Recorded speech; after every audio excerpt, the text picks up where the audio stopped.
Step into the darkness where reality blurs and nightmares come alive.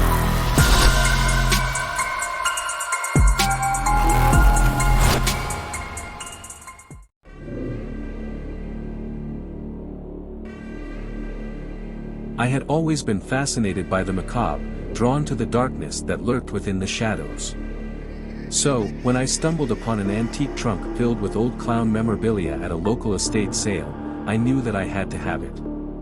Little did I know that my fascination would lead me down a path of terror and despair. The trunk itself was unassuming, its faded wood and tarnished brass clasps hinting at the secrets it held within. As I ran my fingers over its weathered surface, a chill ran down my spine, but I brushed it off as mere excitement at the prospect of adding such a unique piece to my collection. I eagerly paid the asking price and loaded the trunk into my car, the thrill of the purchase coursing through my veins. But as I drove home, a sense of unease settled over me, as if a voice in the back of my mind was warning me of the darkness that lurked within. When I arrived home, I wasted no time in unpacking the trunk and examining its contents. Inside, I found a treasure trove of old clown paraphernalia, creepy porcelain dolls with painted-on smiles, faded photographs of circus performers from a bygone era, and yellowed newspaper clippings detailing the exploits of infamous clowns long since forgotten. As I sifted through the items, a sense of dread crept over me, as if the very air around me had grown heavy with the weight of unseen eyes watching my every move. But still, I pressed on, unable to tear myself away from the sinister allure of the clown's collection. That night, as I lay in bed, I couldn't shake the feeling that something was amiss. Strange noises echoed through the house, whispers carried on the wind, and the shadows seemed to dance with a life of their own. But when I ventured into the living room to investigate, I found nothing out of the ordinary, and I dismissed my fears as mere figments of my imagination. But as the days turned into weeks, the strange occurrences grew more frequent and more sinister.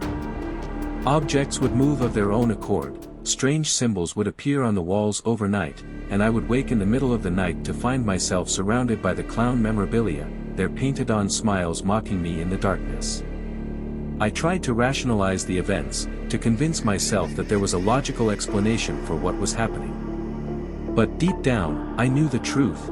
The clown's collection was cursed, and I was its unwitting victim. Determined to rid myself of the cursed trunk once and for all, I attempted to sell it at a local antique shop.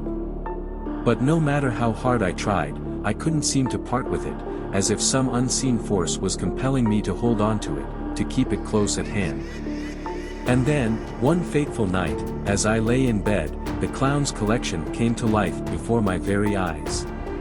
The porcelain dolls danced across the room, their lifeless eyes glowing with an unholy light, while the faded photographs whispered secrets of a past long forgotten. Terrified, I attempted to flee the house, but the doors and windows were sealed shut, as if locked by some unseen force. Trapped within the confines of my own home, I was at the mercy of the sinister presence that lurked within the clown's collection.